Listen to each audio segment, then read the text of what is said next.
Hi everybody, it's RONICE and I'm coming to you live from my living room as I present to you my final thoughts for season 1 of the Woman to Woman show. It has been a phenomenal past 13 weeks and I have had the honor and the pleasure of working with a great co-host. Train, I decided to do a little bit more of an intimate video for you guys to present to you what will probably be the platform for season 2.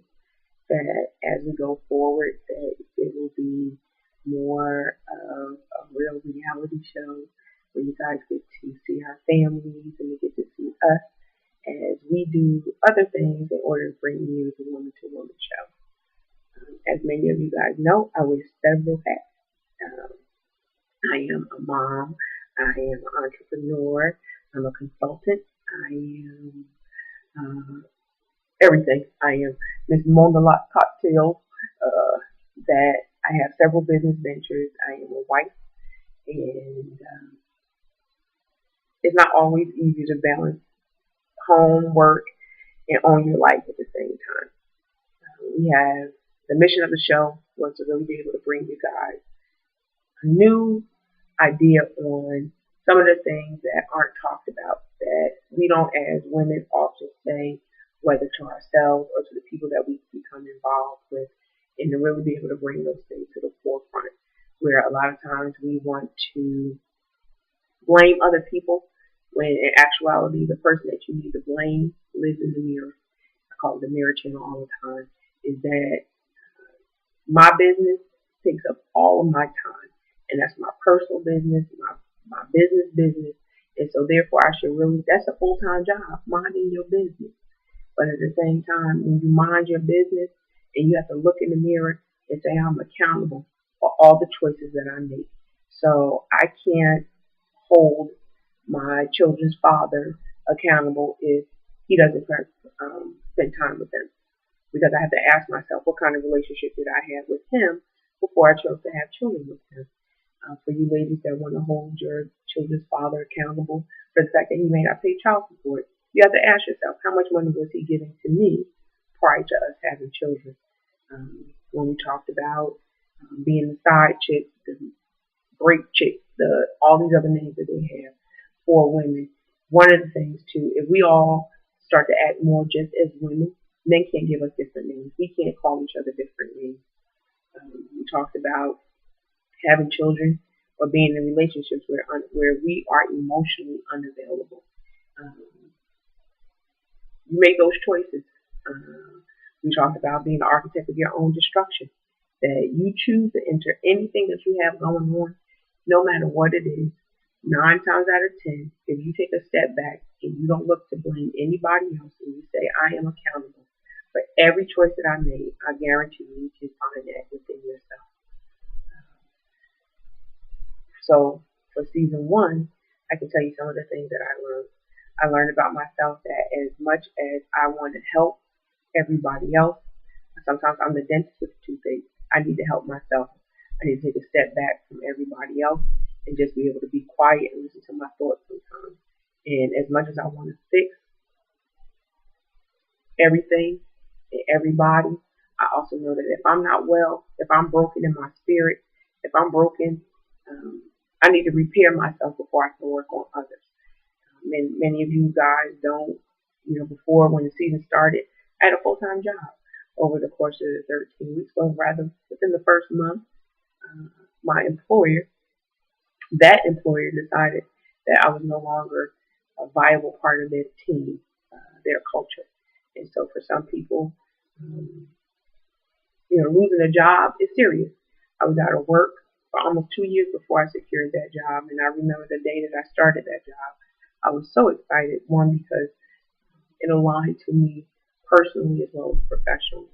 I enjoy helping nonprofits, and I have a background in health and public health, and so to be able to work for a hospital and to raise money for a hospital, I was more than proud to be walking through the hospital every day and be called the foundation lady. But I didn't own the hospital, and so therefore when people were finished with me, they decided I was no longer value-based. And opposed to just allowing that to fly, I chose to use my voice and say, you know what? You will be held accountable for that choice. It was a wrong choice for them to make. And so hopefully that will have a return for me. And so that was in the month of April. So to know you guys, you got to see us, our challenges that we went through in the month of April. This was all a learning opportunity. If you guys look from show 1 to show 13, you will get to see the progression that we had as a team.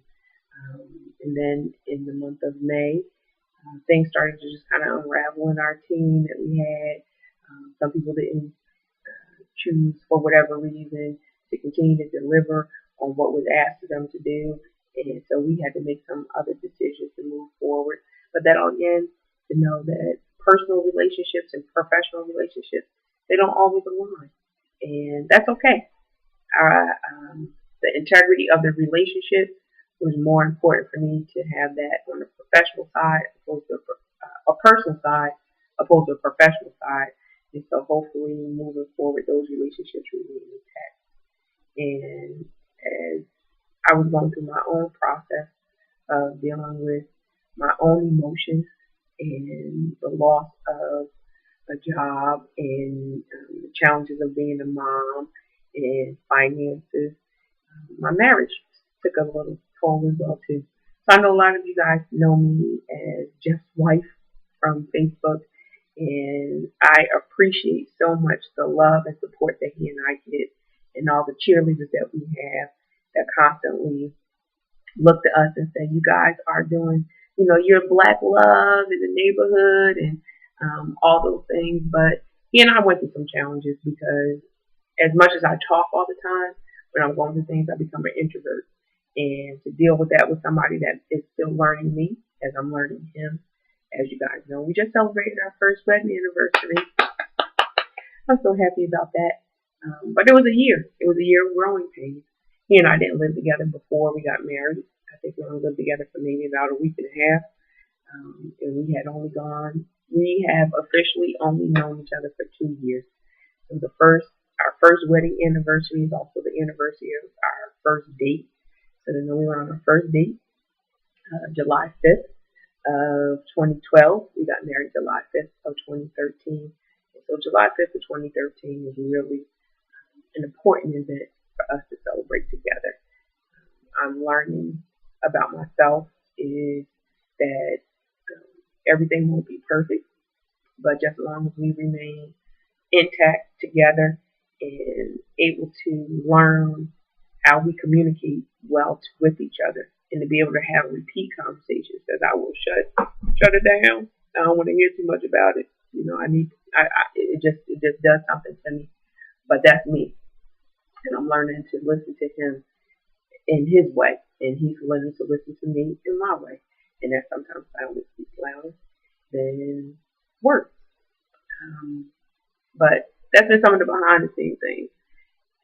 As I shared with you guys in the beginning, I have a great testimony. And so having the show was not just about me being able to sit here and talk to you in a judgmental way, and I hope nobody ever felt like that.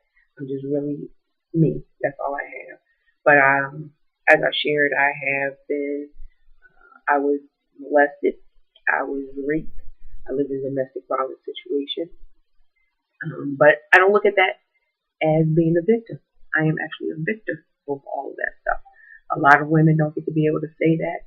And so for me, to be able to coach them and talk to them is one of the greater things that I find joy in, because a lot of times we are ashamed in believing that there's something wrong with us if I share that story with someone else.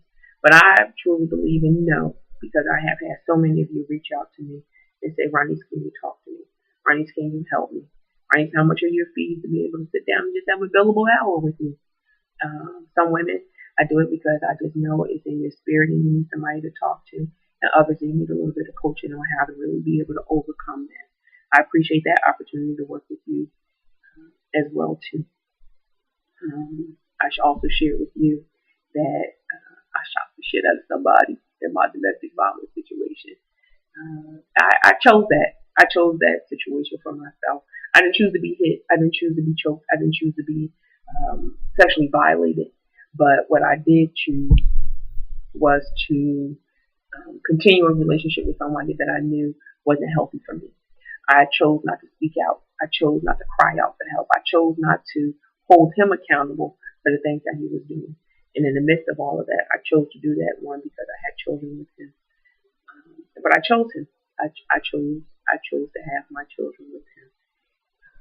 And he has chosen for almost 2 years to be a non-existent factor in their lives. But one of the great things that also happened over the course of the season was that on Father's Day they reached out to him, and he has at least made a phone call, and they've had a conversation with him at least once a week since Father's Day, which is really nice. They still haven't seen him, but it's been really nice for them to have a chance to talk to him. It really moved me to have my youngest son share with me his feelings of being sad that he doesn't get to see his dad, but also feeling lucky that he has a stepfather now that has assumed a lot of the roles and that he doesn't have to feel embarrassed by not having a dad to show up to events unlike his other friends. Also, over the past season, I had the chance to sit down and talk to my 15-year-old because I was holding a lot of guilt over the fact that his dad passed away, and he never really got to see a cohesive, complete family with his father and I and my oldest son being together. But he shared with me that he did remember us having holiday and vacation together. And so next season, I look forward to being able to share his journey in his junior year of high school. And as we go and explore colleges and to see what he chooses to do, it's hard. He's only 15, but he's going to his junior year of high school. And it's crazy to know that people are asked to choose the rest of your life at 15, 16, and 17 years old. And we'll see how that all works out, because heaven knows we've been through some things, but we have a really great relationship, and I'm blessed to have 3 sons that are just phenomenal. My Duchess, she is itching to be the young woman on the Woman to Woman show. She's only 7, but she is a character.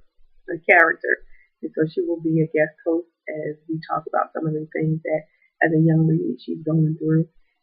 Girls now start to have body image discussions earlier and earlier. And she will be part of the platform as you get to follow me around in my cameras and get to see the crazy things that my kids and I do for next season. But we'll also have summer blogs for you guys. So every week, please visit our webpage. We'll post it on our Facebook page and our Twitter. Is that you'll have RONICE's Corner. So you get to see some of the things that I'm doing with Camp R&B over the summer. Owning my life is not easy, because then that also means that my kids aren't going to camp. And so they get to hang out with me throughout the day, but I have goals for them, and they're going to have their own show. I hope you guys will tune into What's the Big Deal? It's a kid show all about things that kids go through in their ventures over the summer. I want to thank our sponsors that have supported us over this season, the 8th Media Corporation. Thank you so much, Andrea, for taking the leap of faith in supporting Trey and I in this venture.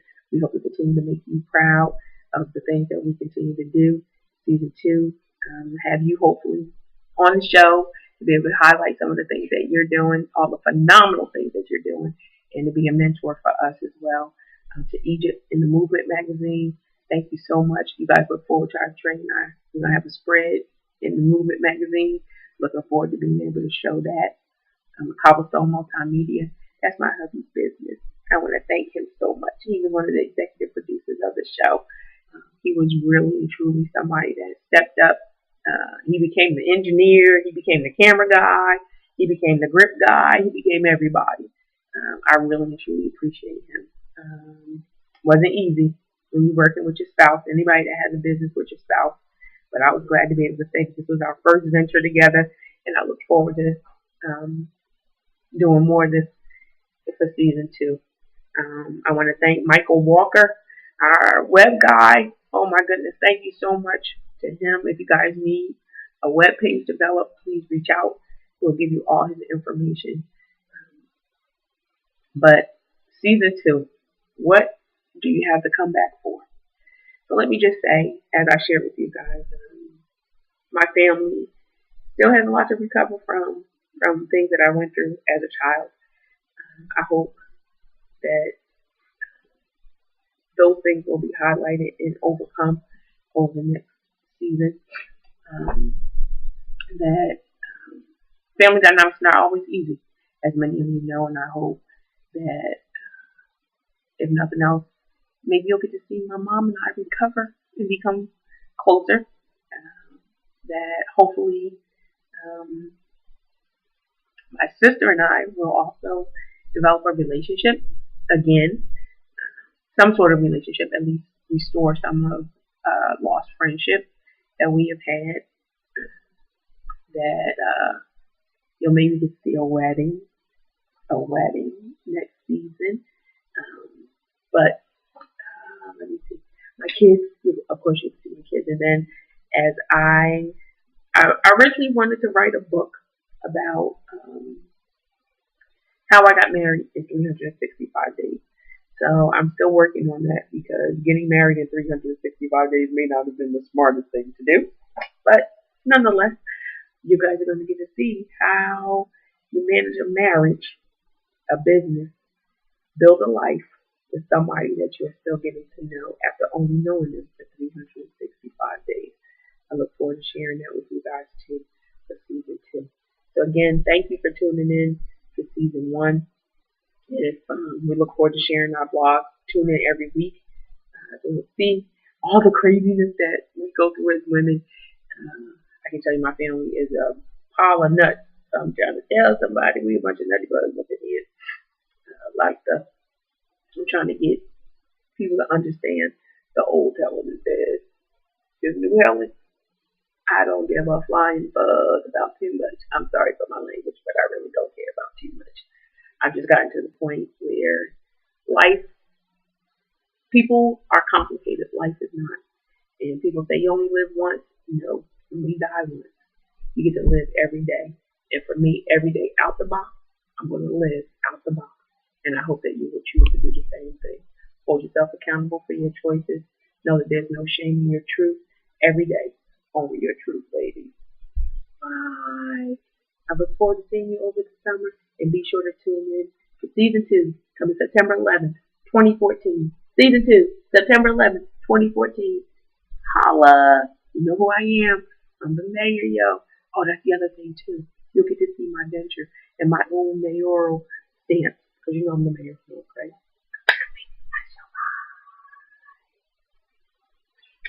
Take care, you guys. Love you. Woman to woman. Woman to woman. And thank you, K New. Thank you so much too for our music. We don't even know what we're looking forward to next season. We might have a woman to woman play, y'all. Holla back. Peace.